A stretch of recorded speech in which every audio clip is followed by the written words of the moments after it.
The morning Roger arrived with that manila folder, I watched my daughter's face go white. She'd driven 6 hours through the night in a blazer she'd put on to look composed, and she did not look composed. My son stood beside her with his arms crossed and his jaw locked, doing the math the way he always does, calculating what this meant, what it would cost him, how bad it was going to get. They'd both handed me money and pointed me towards shelters. Joel had given me his bed. I should tell you how it started. I'm 64 years old. I spent 31 years as an orthopedic surgeon at Hartford Hospital, hands inside more hips and knees than I care to count. Early mornings, late nights, the kind of career that fills a life and hollows it out at the same time. When I retired 3 years ago, I had a house in Simsbury I'd paid off completely, a portfolio my accountant called more than adequate, and 3 grown children who'd each taken a piece of me out into the world and built something with it. My wife Ruth died 6 years ago. Ovarian cancer. 14 months from diagnosis to the last morning.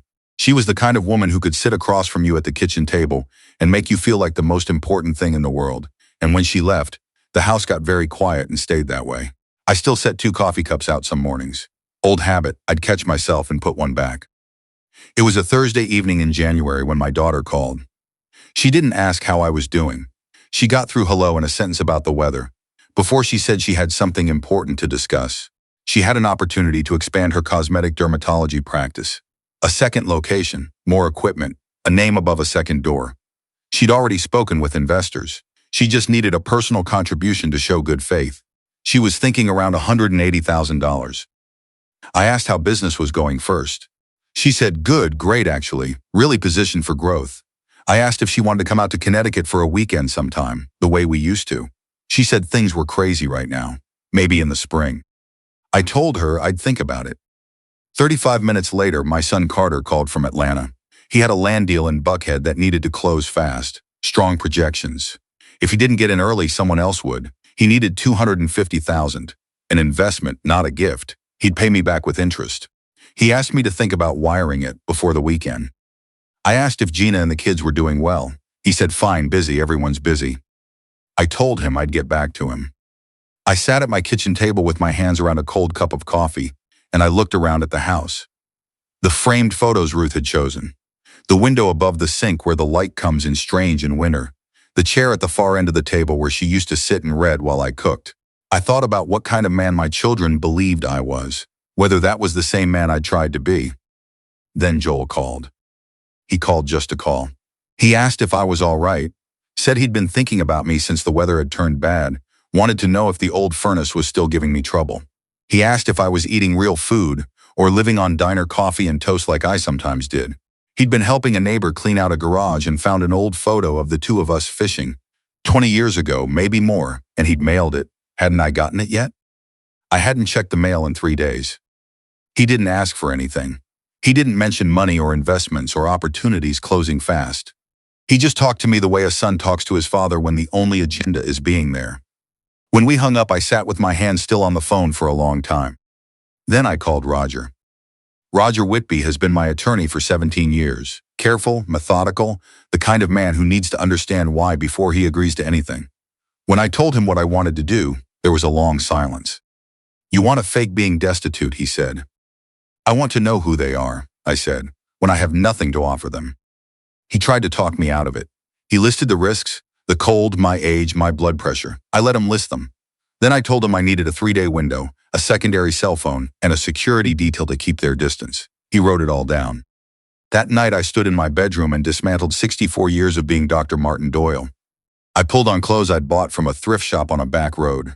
Jeans gone gray at the knees, a thermal undershirt, a canvas jacket with a broken zipper. I hadn't shaved in 4 days. I rubbed garden dirt into my hands and left it under my fingernails. I looked in the bathroom mirror for a long time. The man looking back wasn't someone Hartford would recognize. He wasn't someone anyone would look at twice. That was exactly the point. I walked out my front door into a January night and nobody saw me leave. The first night I spent on a bench inside the Greyhound terminal in Springfield. The fluorescent lights buzzed and the floor smelled like decades of travel and desperation, and I was cold in a way that got into your joints. The particular cold that reminds you your body is aging, in ways good shoes and a warm house had been disguising. I had half a granola bar in my jacket pocket, and I ate it slowly, the way you do when you're not sure when the next one is coming. The woman sitting 3 benches down nodded at me eventually.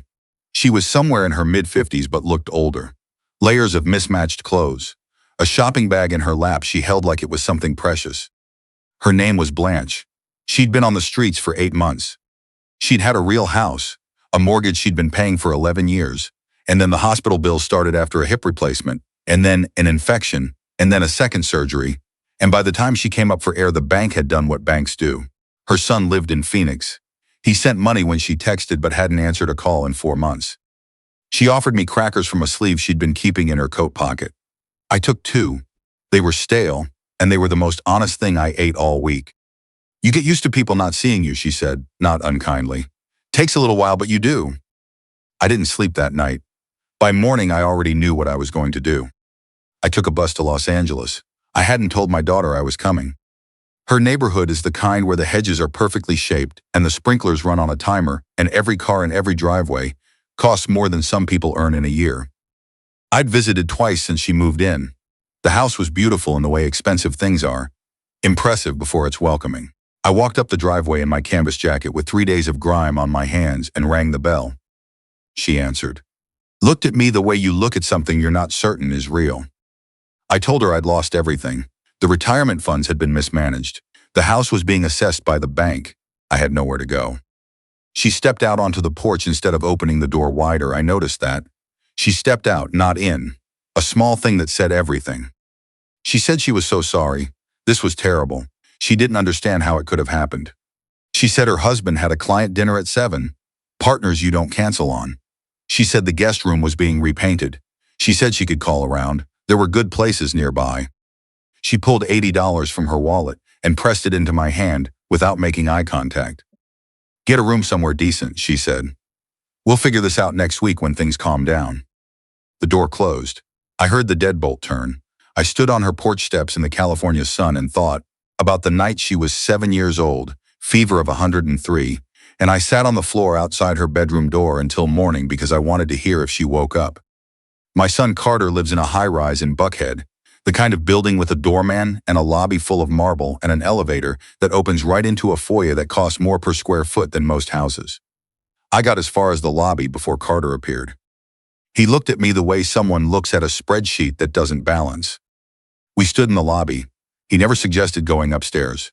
I don't think it occurred to him as an option. He asked what happened. I told him. He nodded slowly, processing. He said I was a smart man and he didn't understand how I could have let this happen. He said it like he was doing me a favor. He gave me $120, and the name of a shelter he'd pulled up on his phone, said it was clean, said they had beds. He said he had a dinner meeting at 8, but we'd talk over the weekend. The doorman held the lobby door open for me on the way out. He was the only person in that building who made eye contact with me. I took a Greyhound to Lexington and hitched the rest of the way. My youngest son Joel and his wife Amber live in Harlan County, Kentucky, in a house they bought 2 years ago that needed work, most of which Joel had done himself on evenings and weekends.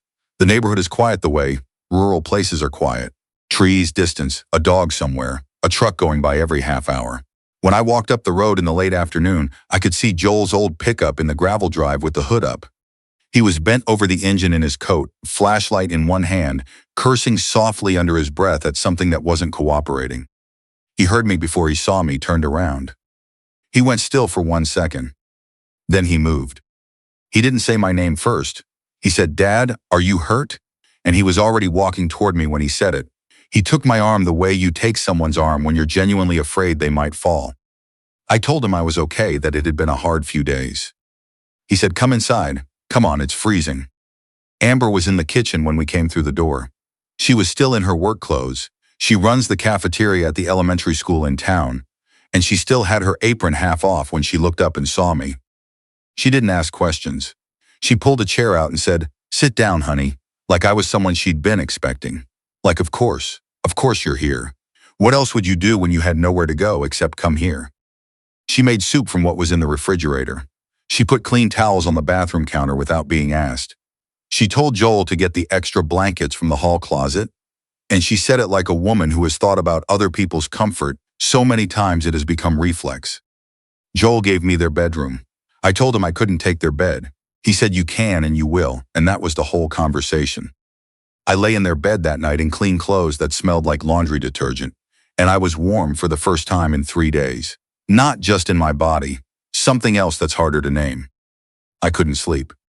From down the hallway I could hear them in the kitchen, voices low, and I lay still.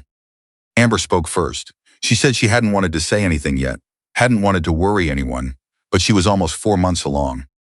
There was a silence. Then Joel said, 4 months. She'd kept meaning to tell him the right way, she said. She'd kept putting it off, waiting for a good moment, and the good moment kept not arriving. What I heard in his voice when he responded wasn't shock. It was something quieter. He asked if she was feeling all right, if she'd been able to rest, if the doctor had said everything looked good. Then she told him about the money. They didn't have insurance that covered much. The prenatal appointments were adding up.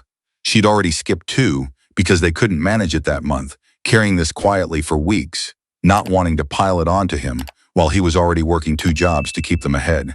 She'd been thinking, if she sold her grandmother's ring, the opal one on her right hand that she'd worn every day since her grandmother passed, and if Joel sold his grandfather's guitar, the old acoustic on the stand in the corner, they might have enough to cover the immediate costs.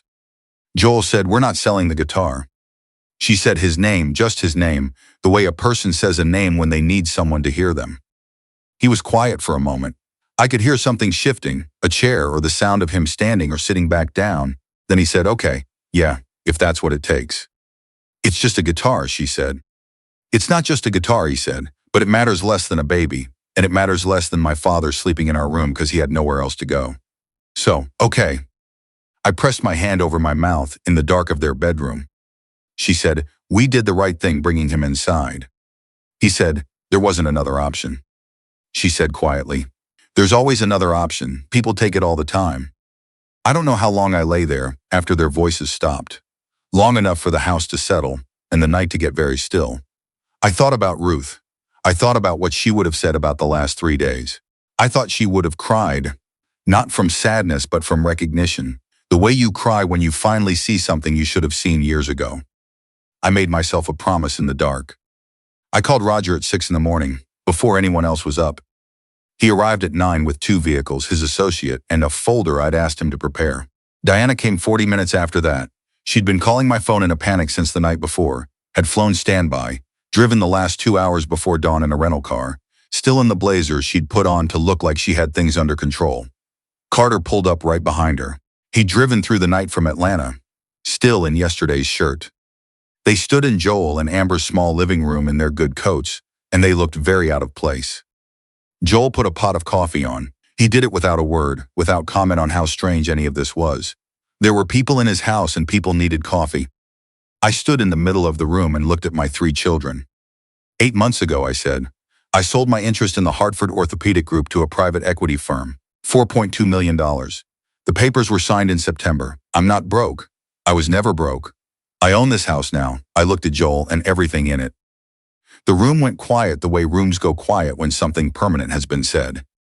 Diana's expression went through several things in a row. Carter said, "What?" "I showed up at your door with dirty clothes and $80. I told my daughter. You gave me the same amount back and pointed me toward a motel." She started to speak. I held up a hand, not to be cruel. I had things that needed to come out in order.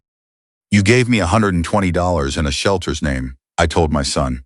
"You told me I should have planned better. You had a dinner meeting you couldn't miss." Neither of them said anything. "Joel gave me his bed," I said. "Amber made me dinner without asking a single question, because it didn't matter to her where I'd been or what I'd lost. What mattered was that I was cold." I stopped, steadied myself, and last night I lay in their bedroom and heard the 2 of them decide to sell a guitar and a ring that came from their grandparents so they could pay for prenatal care they'd been quietly going without. Because there was a person in their house who needed help. And in this family, apparently, that's all the reason some of us need. Amber had her face turned toward the window. Joel was very still. Roger opened the folder. The house was already in Joel and Amber's names. Roger had processed the transfer that morning, before he drove out. A trust of $900,000 was established for the baby. $250,000 in a joint account, prenatal care first, no conditions. My daughter and my son each received $300,000. Roger slid the documents across the kitchen table, and they both looked at the number. "There are conditions," I said. "Family therapy, 6 months minimum, all of us together, including me because I have things to answer for too. 100 volunteer hours at a homeless shelter, not a check. Actual hours. And you come to Kentucky 4 times a year. You sit at this table.